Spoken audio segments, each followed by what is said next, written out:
ఖాళీ సమాధి, మరణం ఓడిపోయింది. మహావిజేత యేసుక్రీస్తు లేచాడు.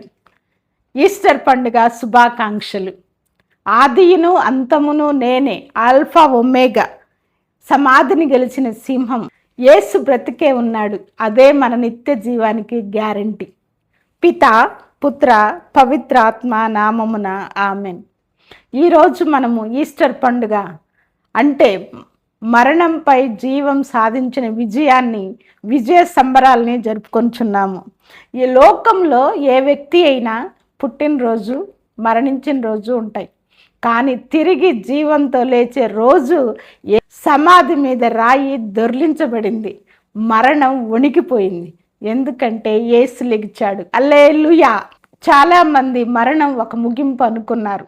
కానీ క్రీస్తు ప్రభు మాత్రం దాన్ని కామాగా మార్చి మనకు మరణం తర్వాత నిత్య జీవం ఉంది అని నిరూపించాడు. సమాధి నుండి గెలిచి మనకు చూపించాడు. యేసు లేచాడు. హల్లెలూయా. ఆల్ఫాయు ఒమేగా, ఆది అంతం. మన జీవితానికి ఆదియు అంతము క్రీస్తే. ఎందుకంటే క్రీస్తు మరణం నుంచి లేచాడు. నిత్య జీవుడై ఎల్లప్పుడూ మనతో జీవిస్తాడు. మన జీవితంలో ఏమైనా సమస్యలు వచ్చినా ఆయన ఆదియు అంతము.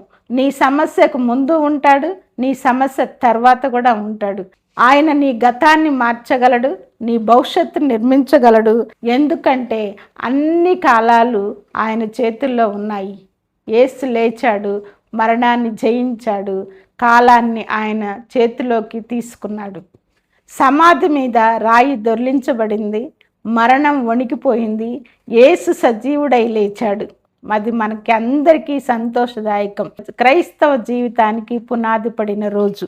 నీ జీవితం ఎక్కడ మొదలవ్వాలో, నీ జీవితం ఎక్కడ అద్భుతంగా ముగియాలో యేసుక్రీస్తు మాత్రమే నిర్ణయించగలడు. ఖాళీ సమాధి అంటే మన పాపానికి అప్పు తీరిపోయింది అని యేసుక్రీస్తు మనకిచ్చే రిసిప్ట్, గ్యారంటీ, నిత్య జీవం గ్యారంటీ అని. శిష్యులు భయంతో దాక్కున్నారు.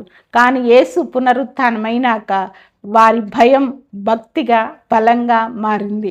నీ జీవితంలో పునరుత్థాన క్రీస్తును నువ్వు ఆహ్వానిస్తే నీ జీవితం కూడా కంప్లీట్గా మారిపోద్ది. పునరుత్థాన క్రీస్తు యేసు సంతోషము ఎల్లప్పుడూ మనలో ఉంటుంది. యోహాను శుభవార్త 11వ అధ్యాయము 25వ వచనం. పునరుత్థానమును నేనే, జీవమును నేనే. మన ఈ లోకంలో శాశ్వతం కాదు. అలా అని మరణం కూడా అంతం కాదు. మన మరణం ఒక గది నుంచి ఇంకొక గదిలోనికి వెళ్ళినట్టు. బాహ్య జీవితం, ఈ లోక జీవితం నుండి నిత్య జీవితంలోకి మనం వెళ్ళే గేటే మరణం. ఈ రోజు నుంచి మీరు బాధపడని అవసరం లేదు. మీ జీవితంలో ఎదురయ్యే ఆటంకాలు, వ్యాధి కానీ, అనారోగ్యం కానీ, ఆర్థిక సమస్యలు కానీ, ఇంకా ఇతరత్ర మానసిక ఒత్తిళ్లు కానీ యేసు ప్రభుకు అప్పగిస్తే ఆయన విజయం సాధించాడు మరణంపై. మన సమస్యలపై కూడా మనం విజయం సాధించేటట్లు ఆ ప్రభు మనకి ఎల్లప్పుడూ తోడ్పాటును అందిస్తాడు. యేసు ఏ విధంగా పునరుత్థానమయ్యాడో నూతన జీవితానికి మనం కూడా ఆ విధంగా ఇప్పటి నుంచే పునరుత్థానం వైపు అడుగులు వేయాలి. యేసుక్రీస్తు లేచెను. హల్లెలూయా, హల్లెలూయా. శుక్రవారం మరణం రాజ్యమేలింది. శనివారం నిశ్శబ్దం ఆవరించింది. కానీ ఆదివారం తెల్లవారుజామున ఒక అద్భుతం జరిగింది.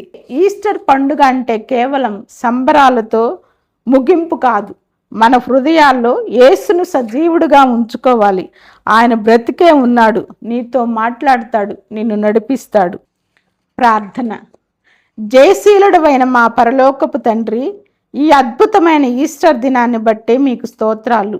మరణాన్ని గెలిచి సమాధిని జయించి సజీవుడిగా లేచిన మా రక్షకుడా మీకు వందనాలు. ప్రభువా, మీరు ఆల్ఫయు ఒమేగయు అయ్యున్నారు. ఈ వీడియో చూస్తున్న ప్రతి బిడ్డ జీవితంలో మీరు ఆది నుండి అంతం వరకు తోడై ఉండండి.